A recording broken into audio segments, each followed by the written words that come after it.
kami ya biasa bincang-bincang masih seputar corona ya kornan wa kurunan wa corona ya. Hari ini tema kita tentang kemanusiaan ya. Nah, karena data terbaru nih saudara-saudara yang masuk di data kita ini sudah sekitar 450 kasus ya. Kemudian ada 38 orang yang sudah meninggal dunia, diantaranya 3 orang dokter. Kita yakin mereka berjuang atas nama kemanusiaan. Ini bagaimana Bit tanggapannya terkait tentang semakin bertambahnya ya kasus wabah corona di Indonesia dan ada 38 orang yang sudah meninggal dunia. Ini bagaimana Bit? Bagaimana nih pandangan? Nah, mengenai data saja, memang data itu semakin bertambah. Bahkan mungkin kalau data dari antum sekitar 450 jiwa yang kena positif. Adapun saya tadi barusan mengecek sekitar jam 4:30 sudah 500 lebih Ustaz. Oh, 500 lebih ya. Yang terjangkit positif corona. Ini udah semakin baik, Semakin dan yang makin membuat data terus sesak Ustaz. Ketika tahu bahwa ada 3 dokter yang 3 dokter yang meninggal. ikut meninggal daripada 38 jumlah jiwa yang meninggal. Nah ini kalau dilihat ini sampai dokter juga mau ya mengorbankan jiwanya demi menangani kasus pandemi ini ya. Ini tentu juga menjadi pelajaran berharga buat kita juga terlibat aktif dalam membantu pemerintah ya terkait tentang penanganan wabah corona ini. Dan ini ajaran agama. Kira-kira nih ada riwayat-riwayat atau apa yang menunjukkan bahwa Islam ini agama kemanusiaan. Memang harus kita acungi jempol saat para dokter-dokter yang sudah mengorbankan nyawanya, yang mana mereka bisa enak, nyaman, duduk, malah mereka ikut andil dalam usaha menyembuhkan pasien-pasien yang terkena corona dengan keterbatasan alat yang mungkin saja. Yang malah mereka ya sangat berisiko tinggi terkena, bahkan diri mereka sendiri akan berisiko, tapi mereka tetap kokoh demi misi kemanusiaan, tetap merawat, tetap mengayomi pasien, dan hasilnya ada 3 dari dokter-dokter yang telah meninggal dunia. Tentu ini harus kita apresiasi sebagai pejuang kemanusiaan. Islam sungguh menghargai itu, pengorbanan sungguh dihargai dalam Islam. Bahkan jangan kepada manusia, Ya benar. kepada hewan pun Kita diminta bersikap baik. nah Vaksinul qatlah katanya kan ya, tajami pisaunya kalau mau menyembelih supaya binatangnya cepat mati ya, tidak merasakan penderitaan yang cukup berat. Nah ini juga kalau melihat riwayat juga kan ada beberapa riwayat dari hadis Abu Hurairah di kitab Sahih juga ya, nama kalbun yatifu ya. Barangkali Habib bisa lanjutkan hadis ya, mungkin hadis tersebut mungkin untuk bisa menjadi kabar gembira ya untuk para dokter-dokter yang sudah ataupun perawat-perawat yang telah memberikan waktunya 100% waktunya, fokusnya 24 jam untuk merawat manusia. Mungkin sebagai kabar gembira, insya Allah Allah mengampuni bagi mereka yang sudah amin berlalu meninggal daripada dokter-dokter ataupun yang sedang terjangkit juga. ya. Pengorbanan itu sungguh dihargai dalam benar, bahkan pada seekor hewan pun. Kalau dalam riwayat ini seekor anjing ya. Seekor anjing. Iya, seekor anjing saudara. Jadi bukan yang notabene-nya najis dan lain sebagainya.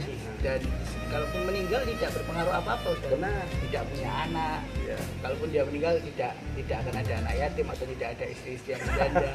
Tidak ada janda anjing itu sama anak yatim anjing juga tidak ada.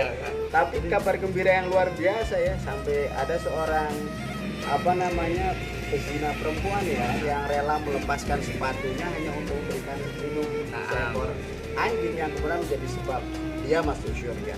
Apalagi kita ya, para artis ya, orang-orang kaya, elit-elit ini yang banyak duitnya ini, ayo dong lempar-lempar. Para politisi juga jangan saat kampanye doang mau lempar-lempar baju, kaos dan sebagainya. Sekarang lempar masker, lempar duit, lempar apa gitu loh untuk menyelamatkan banyak jiwa. anjing aja masuk surga, masa politisi enggak gitu kan? Atau yang kaya-kaya. Minimal kalau kami ini berbagi nasihat. Nah, kalau ada duit nanti kita bagi juga kan. Ya, baik. Barangkali bisa dilanjutkan juga, ada kisah juga ini kan, beberapa kisah ya terkait tentang bagaimana juga agama menganjurkan kita untuk mengedepankan sisi kemanusiaan ya. Wallahu fi aunil abdi madamal abdu fi aunihi. Allah senantiasa membantu seorang hamba yang mendedikasikan dirinya untuk membantu orang lain. Begitu. Lalu ada hadis ini, as-shadaqatu tadfa'ul bala. Kira-kira dalam konteks corona ini, wabah corona ini, bagaimana memahami? Nah, mungkin hadis tersebut mungkin dalam konteks wabah corona atau yang sedang menyerang bangsa Indonesia itu, ya pertama di satu sisi memberikan informasi kepada kita bahwa ibadah itu beraneka ragam. Ya, tidak harus kita pergi ke masjid itu dianggap ibadah dan dengan itu Allah menahan bala. Ya. Ada juga ibadah-ibadah yang harus tanpa harus keluar rumah, yang mampu menahan bala. Jadi jangan sampai karena masjidnya ditutup marah-marah Ustaz. Ya.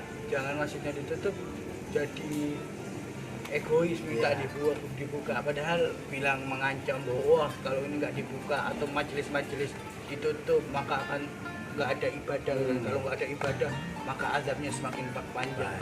Menurut saya sih dari hadis tersebut as-shadaqatu tadfa'ul bala, pengorbanan atau sedekah itu mampu dan itu adalah ibadah yang ghairu mahdud, yang juga tanpa harus keluar dan bisa menahan bala. Mungkin kalau bagi yang beruang bisa dengan uang, beras dan lain, masker dan lain sebagainya. Membantu kawan-kawan baik ojek online ataupun pedagang-pedagang tukang sayur yang nggak bisa lockdown. Mereka sebenarnya punya kesadaran mau membatasi dirinya Ustaz, tapi karena mereka punya anak, punya istri, nggak punya dana, mereka terpaksa keluar. Bisa dengan itu ibadah kita. Ya, baik. Nggak harus kumpul. Aduh, pulpen jatuh, gak apa-apa pemirsa ya. Nah, kemudian kalau saya ini memahami as-shadaqatu tadfa'ul bala, bahkan ghadabar rabbi itu adalah ya dengan cara kita menahan diri untuk tidak datang ke tempat-tempat keramaian ya. Kalau masjid ditutup, gereja ditutup, dan beberapa tempat ibadah ditutup karena mengantisipasi penyebaran virus yang ganas ini ya. Dan itu menurut saya adalah merupakan sedekah juga. Karena kalau kita berkumpul kemudian menularkan penyakit ke orang lain, justru bukan kebaikan yang orang dapatkan di situ, tapi musibah. Tidakkah penyakit yang kita bawa itu dengan kesadaran kita berkumpul akan menularkan penyakit merupakan sebuah dosa ya, bukan pahala justru. Bukannya cinta yang kita dapatkan tapi murka. Jadi ini yang perlu kita ingat bersama bahwa mari jika masjid dan musola tempat ibadah saja ditutup, di lockdown gitu kan, apalagi tempat keramaian-keramaian yang lain yang seperti pantai, kemudian tempat wisata dan kemudian mall dan lain sebagainya yang manusia juga tidak bisa menjaga jarak di situ ya. Itu juga lebih-lebih. Yuk jangan datangi tempat-tempat itu dulu selama masih marak virus ini, dan ini bagian daripada sedekah. Sedekah kita. Kan sedekah tidak hanya duit, tapi sedekah ilmu, ya kan, sedekah dan yang lain. Senyum pun sedekah. Tabassumu kali akhika sedekah. Senyum pun sedekah, apalagi menahan diri keluar. Oke, cukup sampai di sini, Beb. Makasih banyak ya. Kita tidak akan berhenti bosan menasihati sesama untuk kebaikan bersama. Terima kasih. Assalamualaikum warahmatullahi wabarakatuh.